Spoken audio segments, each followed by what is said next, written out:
나 진짜 궁금해서 그러는데 네. 하나만 물어봅시다. 뭘 물어보긴. 아니요. 아니, 말씀해 보세요. 당신이 생각해도 이상하지 않아? 그냥 미안합니다 한마디만 하면 될 일이 어떻게 이렇게까지 커질 수가 있지?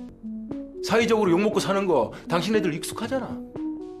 근데 왜 이렇게 일을 벌려가면서 막는 거야? 예, 영화 베테랑의 주요 장면입니다. 한마디만 하면 될 일을 왜 이렇게까지 키우고 있지? 라는 표현이 등장합니다. 저도 법사위원으로서 청문회를 하는 내내 도무지 이해가 가지 않았습니다. 어떻게 전 정권의 고위 공직자가 모두 동원되어서 이렇게까지 사안을 크게 키울 수가 있습니까? 원칙대로 조사하고 책임질 분들이 책임지고 재발 방지 대책을 세우면 될 일이었습니다. 그런데 엊그제 청문회는 어땠습니까? 일부 증인들의 모습은 참담함을 넘어 허탈함을 주었습니다. 증인 선서를 거부하든지 답변을 거부하든지 불성실 그 자체였습니다. 공직자로서의 양심은 물론 최소한의 죄책감조차 찾아볼 수 없었습니다. 최혜병 순직 사건 기록이 경찰에 이첩된 지난해 8월 2일 윤석열 대통령이 신범철 전 국방부 차관과의 통화가 사건 회수와 관련된 것이라는 증언이 처음으로 확인됐습니다.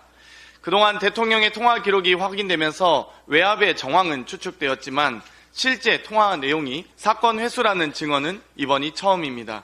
다시 말씀드리지만 최상병 사건 수사 회수 자체가 외압입니다. 해병대 수사단의 사건 기록 이첩 직후부터 윤석열 대통령은 이종섭 전 국방부 장관과 3회, 임기훈 국방비서관과 1회, 신범철 국방부 차관과 1회 통화를 했습니다. 그리고 적어도 신범철 국방부 차관과의 통화는 사건 회수와 관련된 것임이 밝혀진 것입니다. 또한 임기훈 대통령실 국방비서관이 유재은 국방부 법무관리관에게 경북 경찰한테서 전화가 올 거다라는 말을 해줬다는 사실도 새롭게 밝혀졌습니다. 이후 7분 뒤에 유재은 국방부 법무관리관은 경찰청 수사부장에게 전화를 걸었습니다. 그리고 바로 즉시 이첩이 결정됐습니다. 이 통화 전에 윤석열 대통령이 임기훈 국방비서관에게 4분 51초 동안이나 통화했었습니다. 대통령이 직접 전방위적으로 사건 외압을 한 사실이 확인되고 있습니다. 통화가 사실이라면 탄핵 사유입니다. 이제 최혜병 특검법은 누구도 막을 수 없습니다. 국민과 함께 끝까지 최혜병의 억울한 죽음을 밝히겠습니다. 수원지검은 불법 면회에 보석까지 알선했습니까? 쌍방울 주가 조작 사건 핵심 피의자인 안부수 전 아트협회 회장이 쌍방울로부터 주택을 제공받은 이후 기존 진술을 뒤집었다는 증인 매수 의혹에 이어 이를 입증하는 결정적인 증거가 나왔습니다.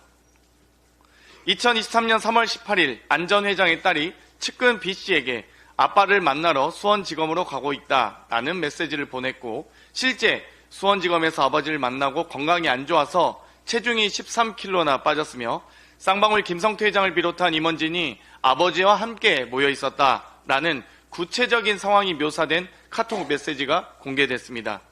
이 메시지엔 쌍방울 임원들의 실명까지 직접 거론되어 신빙성이 매우 높습니다. 구치소가 아닌 검찰청 면회는 엄연한 불법 아닙니까? 대검이 정상적인 조직이라면 2023년 3월 18일 수사 대상도 아닌 안 전 회장의 딸이 수원지검을 출입하며 안 전 회장과 쌍방울 관계자와 만나는 불법 면회를 했는지 또 이 딸의 출입을 등록한 검사가 누구인지 몇 차례에 걸쳐서 검찰청을 출입했는지 사실부터 밝히고 즉각 감찰에 착수해야 합니다. 심지어 2023년 2월 17일자 카톡 자료에서는 아빠가 검찰과 보석으로 합의를 봤어 라는 내용까지도 확인할 수 있습니다. 진술 조작, 증인 매수, 회유에 이어 보석 합의까지 검찰의 사건 조작과 관련된 진실을 끝까지 밝히겠습니다. 이상입니다.